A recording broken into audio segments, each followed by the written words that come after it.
Hi guys, what's up? So this time around, this is my fourth Olympics by the grace of God, and this time around I'm just want to take time away from the stadiums and action and just enjoy the city. And Paris, whoa man, it's breathtaking. So I'm going to be bringing you more exclusive shots of the city and the beautiful corners, the building, the architecture, the restaurants, the nightlife.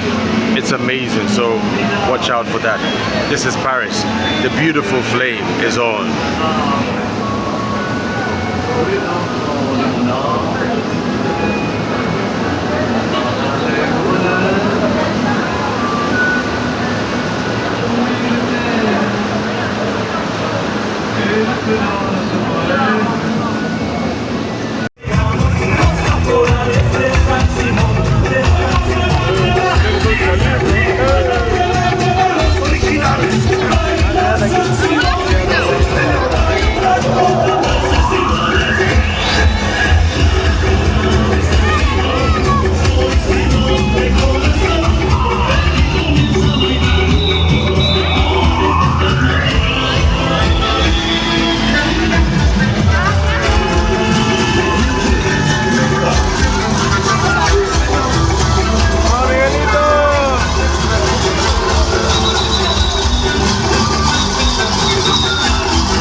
What again?